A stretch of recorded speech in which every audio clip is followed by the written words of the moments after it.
Добрый день, уважаемые зрители! Рада приветствовать вас на своем канале. Меня зовут Анна, и сегодня вашему вниманию я хотела бы представить The Tarot of Enchanted Dreams, Таро зачарованных снов от Ясмин Вествуд и издательства Red Feather.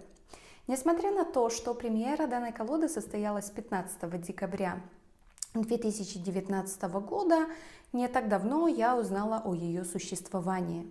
Цена на Амазоне $22. Приобрела ее, потому что мне нравятся карты в стиле магического реализма, я люблю цифровое искусство, технику коллажа. Да, это не коллаж от Кэтрин Вельсштайн с ее таро и ораклом мистических моментов. К тому же для меня это была отличная возможность познакомиться с данным издательством. Колода поставляется вот в такой большой матовой подарочной упаковке на магнитной застежке. С обратной стороны у нас имеется описание. Окунитесь в фантастический мир грез с помощью этой очаровательной колоды Таро и инструкций, которые переведут вас в волшебные далекие места. 78 красиво стилизованных карт приведут к осознанию того, что скрыто в вашей жизни, позволяя вам соединиться со своим высшим «Я» с целью личностного роста и в трудные времена. Решайте повседневные проблемы и учитесь усмирять свои эмоции и преодолевать препятствия с помощью 7 раскладов. В сказочной обстановке вы получите ясное понимание, используя ключевые слова и значения из МБК.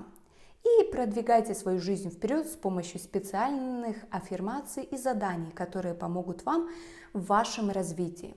Эта традиционная колода будет особенно полезна новичкам, стремящимся исследовать своего внутреннего ребенка, и в то же время достаточно ясна и для опытных тарологов.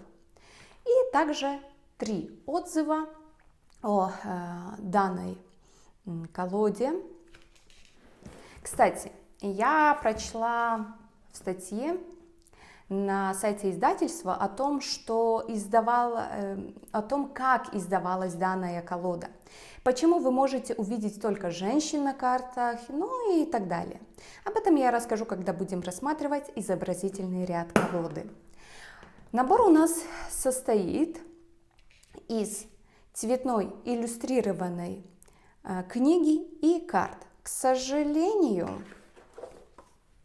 вот такое повреждение уже было, когда ко мне приехала колода, несмотря на то, что набор был запечатан. Во многих обзорах и отзывах других практиков была та же проблема.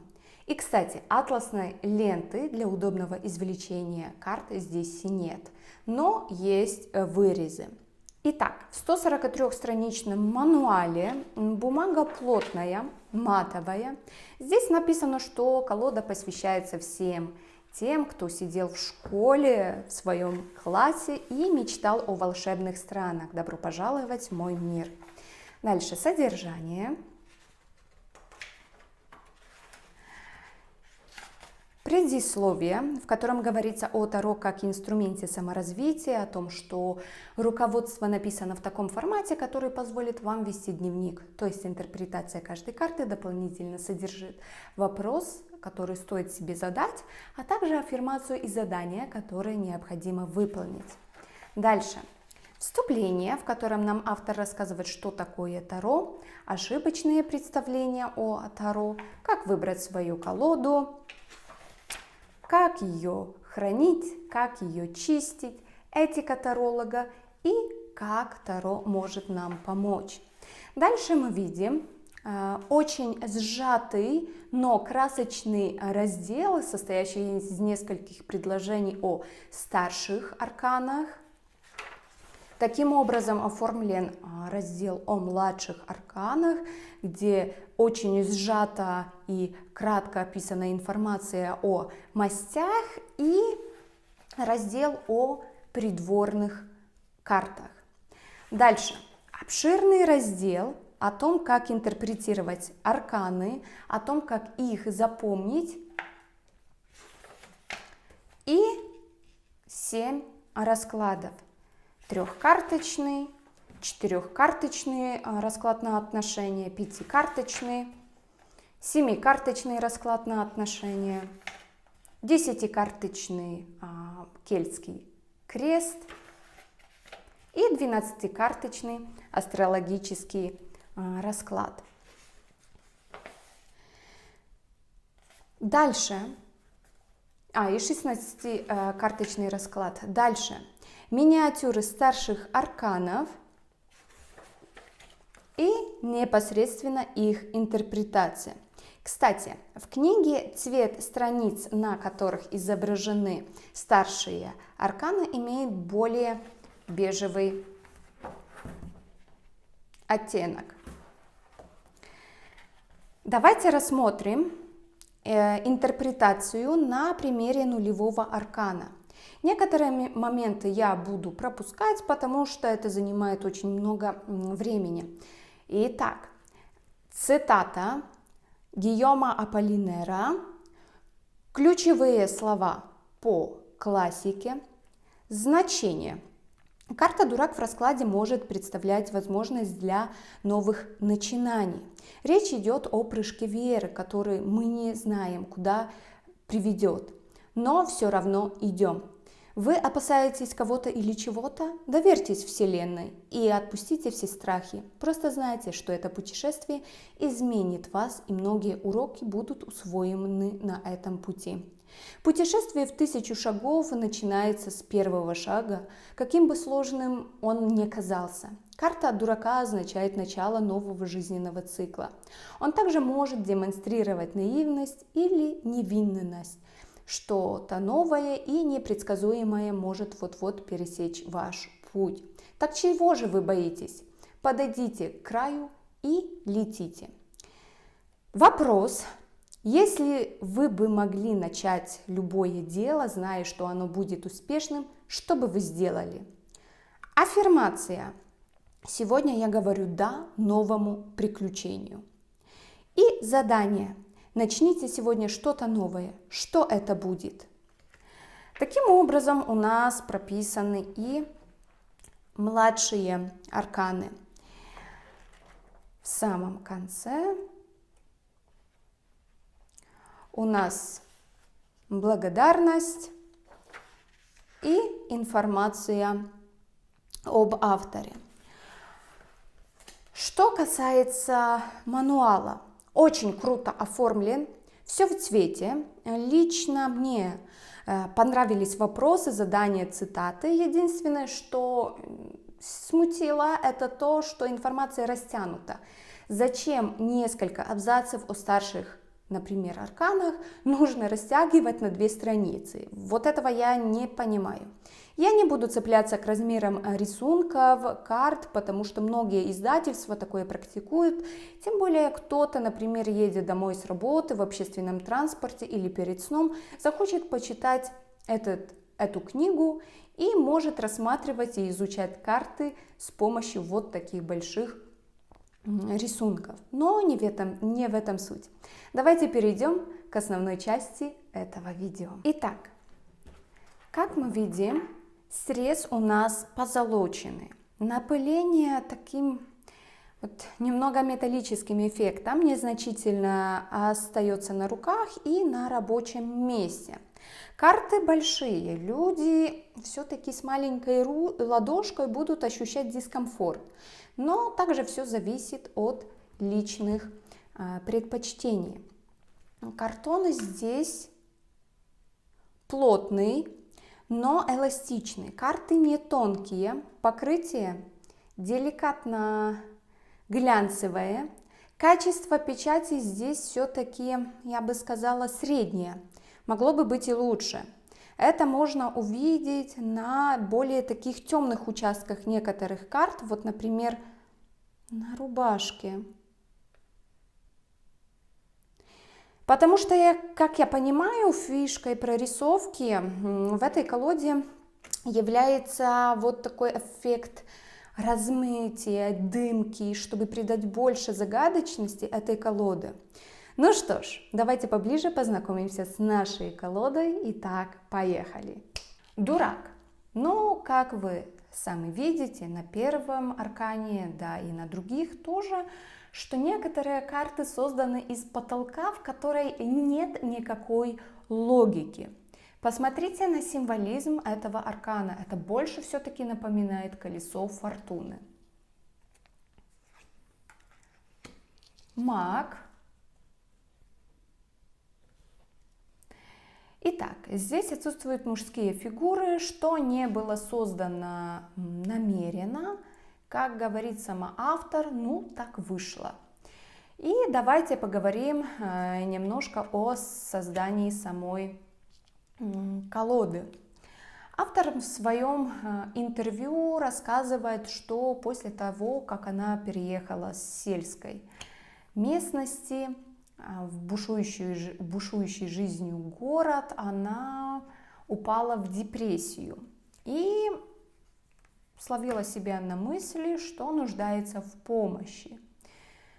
И эта мысль пришла к ней именно в тот момент, когда она писала прощальную записку мужу и искала способы покончить с собой. Да, она ходила к терапевту, и именно во время терапии в ее голове возникло изображение, которое она хотела, чтобы приобрело визуальную форму.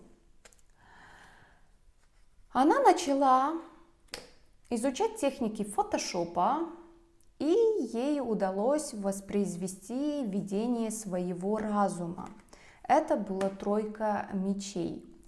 И сама Ясмин говорит, что впервые за долгое время она могла забыть о своем плохом настроении, самочувствии и сосредоточиться на создании чего-то прекрасного.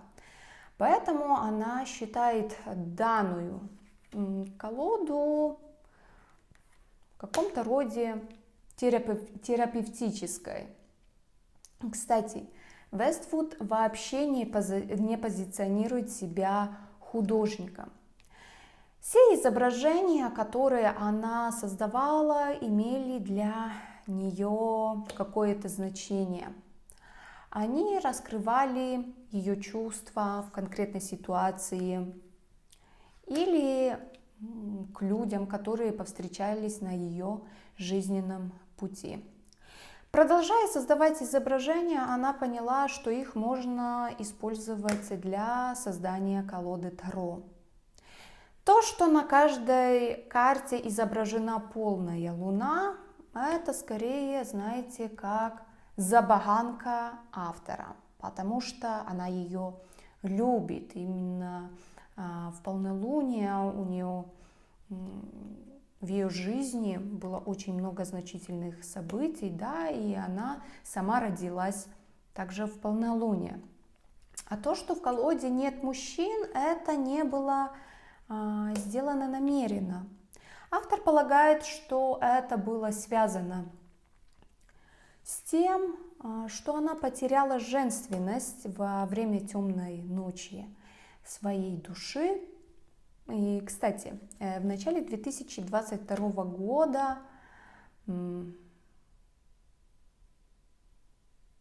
да, у нас уже 22 год, не могу еще привыкнуть, у Ясмин должны появиться 3 новые колоды: Таро, Ленорман и Оракул. Эта вся серия будет под названием The Enchanted Soul.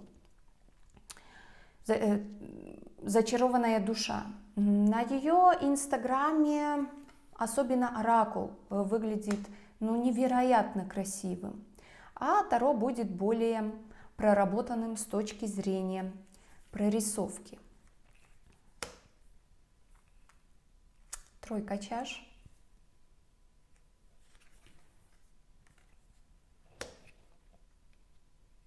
Четверка чаш.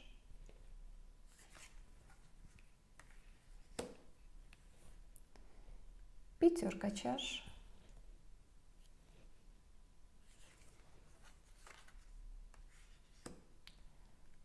Шестерка чаш.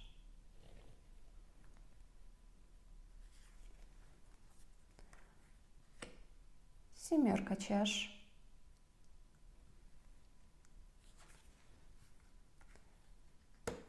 Восьмерка чаш.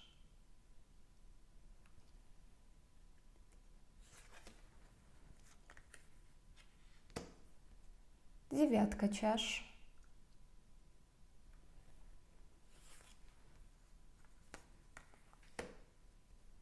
Десятка чаш.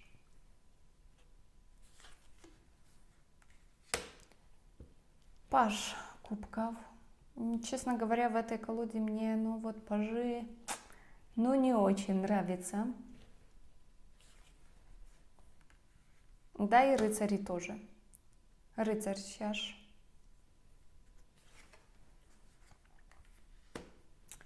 Королева кубков. Да, королевы здесь прекрасны. Хотя для кого-то может быть, что арканы очень вот такие, знаете, наляпистые. Король кубков.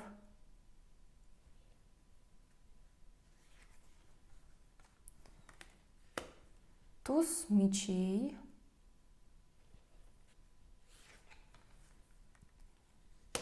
Двойка мечей.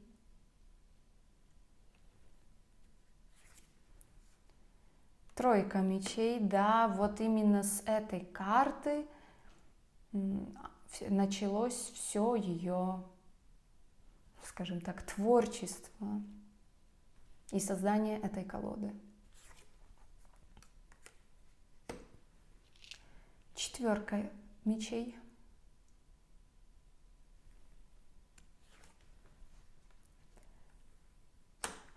Пятерка мечей.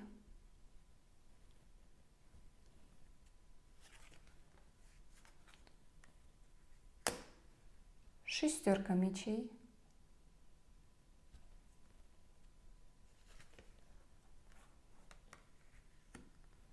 Семерка мечей.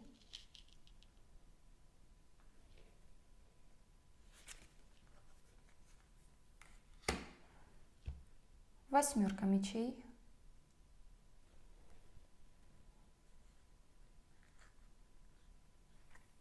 Очень мне еще здесь нравится, как изображен этот аркан. Да, дополнительно у нас такая еще паутина.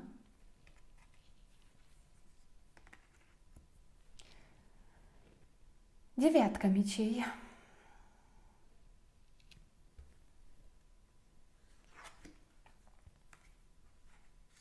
Десятка мечей.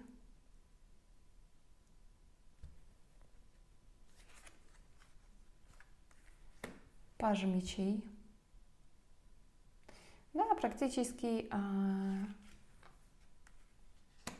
все арканы, ну не все, но большинство, они, знаете, похожи друг на друга.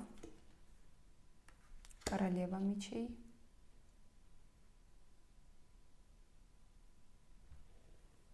Вот в этой королеве чувствуется вот эта мечевая энергия. Король мечей.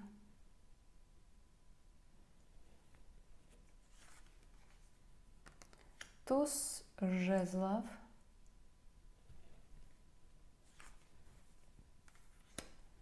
Двойка жезлов.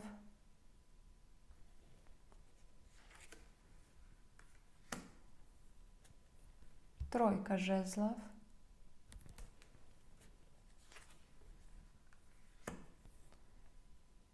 Четверка жезлов.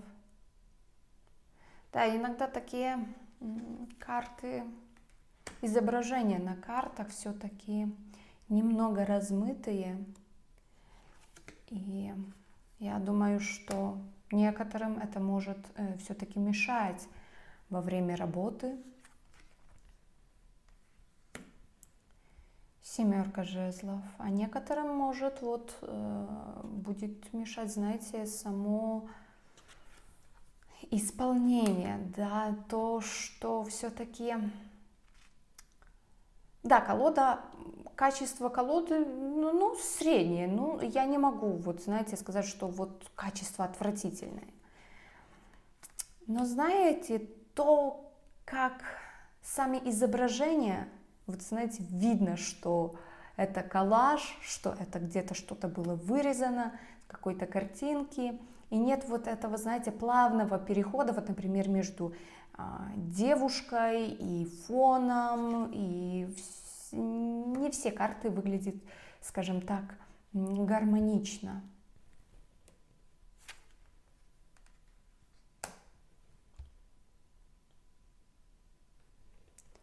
Я думаю, что все-таки издательство могло бы... Королева жезлов. Вот эта дама у нас кочует с одной колоды в другую. Ее можно, на 100% могу сказать, встретить в оракуле священного света, на который я уже делала обзор. И не так давно я ее еще увидела в одной колоде, но, к сожалению, я не могу вспомнить название. Но точно помню, что эта девушка уже присутствует в 3 колодах Таро и оракулов.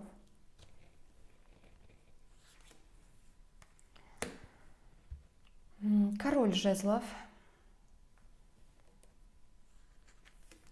И мне кажется, что... Вот видите, все-таки, но не очень гармонично. Посмотрите, эти руки, эти бабочки, этот пентакль, но все, знаете, вот нет вот этого плавного перехода, вот этой плавности. Все-таки можно было бы растушевать вот эти границы немножко.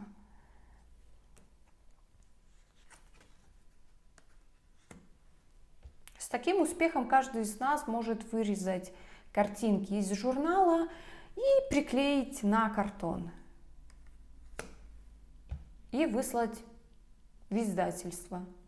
И сказать, что вот я создала вот такую красивую колоду.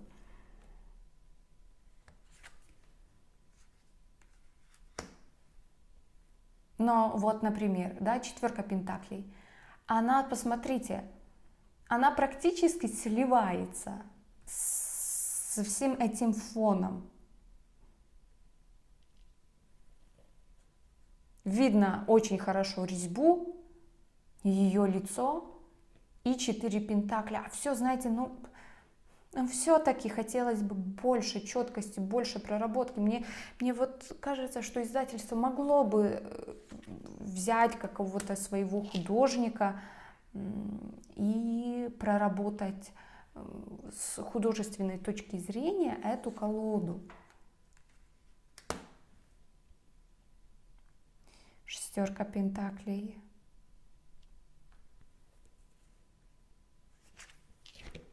Смотрите.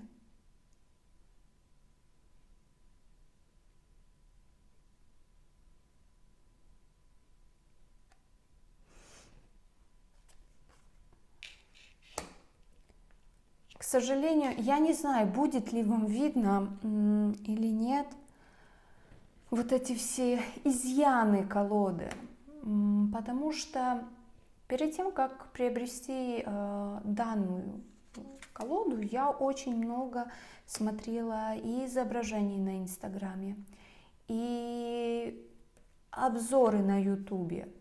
Но знаете, она все-таки на видео лучше выглядит, чем в реальности. Паж пентаклей. Все пажи на одно лицо. Все пажи на одно лицо. Цвет глаз может быть отличаться. Прическа та же самая. Рыцари тоже ничем не отличаются. Супер, каждый из нас может создать вот такую классную колоду, да, где мы вклеим доспехи рыцаря, прилепим там масть, и отлично. Ну, королевы, я не скрою, мне очень нравится. Королева пентаклей. И король пентаклей. Да, король пентаклей у нас немножко отличается от других, хотя бы ракурсом. трона и немножко другой короны.